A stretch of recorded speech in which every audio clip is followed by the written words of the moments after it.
السلام علیکم پیارے دوستو، میں امتیاز علی طاہری۔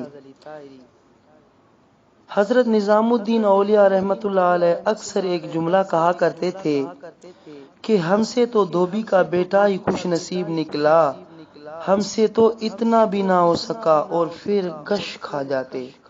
ایک دن ان کے مریدوں نے پوچھ لیا کہ حضرت یہ دھوبی کے بیٹے والا معاملہ کیا ہے؟ آپ رحمت اللہ علیہ نے فرمایا، ایک دھوبی کے پاس محل سے کپڑے دھلنے آیا کرتے تھے اور وہ میاں بیوی کپڑے دھو کر پریس کر کے واپس محل پہنچا دیا کرتے تھے۔ ان کا ایک بیٹا بھی تھا جو جوان ہوا تو کپڑے دھونے میں والدین کا ہاتھ بٹانے لگا۔ کپڑوں میں شہزادی کے کپڑے بھی تھے جن کو دھوتے دھوتے وہ شہزادی کے نادیدہ عشق میں مبتلا ہو گیا۔ محبت کے اس جذبے کے جاگ جانے کے بعد اس کے اطوار تبدیل ہو گئے۔ وہ شہزادی کے کپڑے الگ کرتا، انہیں خوب اچھی طرح دھوتا، انہیں استری کرنے کے بعد ایک خاص نرالے انداز میں تہہ کر کے رکھتا۔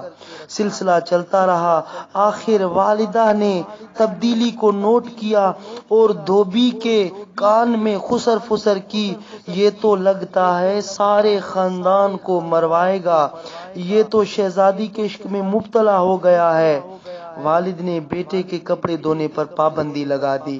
ادھر جب تک لڑکا محبت کے زیر اثر محبوب کی کوئی خدمت بجا لاتا تھا تو محبت کا بخار نکلتا رہتا تھا، مگر جب وہ اس خدمت سے ہٹایا گیا تو لڑکا بیمار پڑ گیا اور چند دن کے بعد فوت ہو گیا۔ ادھر کپڑوں کی دھلائی اور تہہ بندی کا انداز بدلا تو شہزادی نے دھوبن کو بلا بھیجا اور اس سے پوچھا کہ میرے کپڑے کون دھوتا ہے؟ دھوبن نے جواب دیا کہ شہزادی عالیہ میں دھوتی ہوں۔ شہزادی نے کہا، پہلے کون دھوتا تھا؟ دھوبن نے کہا، میں ہی دھوتی تھی۔ شہزادی نے اسے کہا، یہ کپڑا تہہ کرو۔ اب دھوبن سے ویسے تہہ ہی نہیں ہوتا تھا۔ شہزادی نے اسے ڈانٹا کہ تم جھوٹ بولتی ہو، سچ سچ بتاؤ ورنہ سزا ملے گی۔ دھوبن کے سامنے کوئی دوسرا راستہ بھی نہیں تھا، کچھ دل بھی غم سے بھرا ہوا تھا۔ وہ زاروں قطار رونے لگی اور سارا ماجرا شہزادی سے کہہ دیا۔ شہزادی یہ سب کچھ سن کر سناٹے میں آ گئی، پھر اس نے سواری تیار کرنے کا حکم دیا اور شاہی بگھی میں سوار ہو کر پھولوں کا ٹوکرا بھر کر لائی اور مقتول محبت کی قبر پر سارے پھول چڑھا دیے۔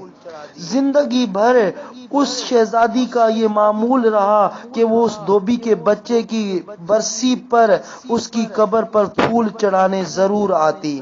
یہ بات سنانے کے بعد حضرت صاحب کہتے، اگر ایک انسان سے بن دیکھے محبت ہو سکتی ہے تو بھلا اللہ سے بن دیکھے محبت کیوں نہیں ہو سکتی؟ ایک انسان سے محبت اگر انسان کے مزاج میں تبدیلی لا سکتی ہے اور اپنی پوری صلاحیت اور محبت اس کے کپڑے دھونے میں بروئے کار لا سکتا ہے تو کیا ہم لوگ اللہ سے اپنی محبت کو اس کی نماز پڑھنے میں اس طرح دل و جان سے نہیں استعمال کر سکتے؟ مگر ہم بوجھ اتارنے کی کوشش کرتے ہیں۔ اگر شہزادی طے شدہ کپڑوں کے انداز کو پہچان سکتی ہے تو کیا رب کریم بھی محبت سے پڑھی گئی نماز اور پیچھا چھڑانے والی نماز کو سمجھنے سے عاجز ہے؟ حضرت نظام الدین اولیاء پھر فرماتے، وہ دھوبی کا بچہ اس وجہ سے کامیاب ہے کہ اس کی محبت قبول کر لی گئی، جبکہ ہمارے انجام کا کوئی پتہ نہیں، قبول ہوگی یا منہ پر مار دی جائے گی۔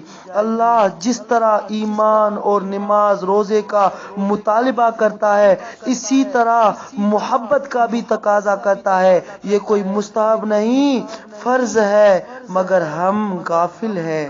پھر فرماتے، اللہ کی قسم اگر یہ نمازیں نہ ہوتی تو اللہ سے محبت کرنے والوں کے دل اس طرح پھٹ جاتے جس طرح دھوبی کے بچے کا دل پھٹ گیا تھا۔ یہ ساری رات کی نمازیں ایسے ہی نہیں پڑھی جاتی، کوئی جذبہ ہے جو کھڑا رکھتا ہے۔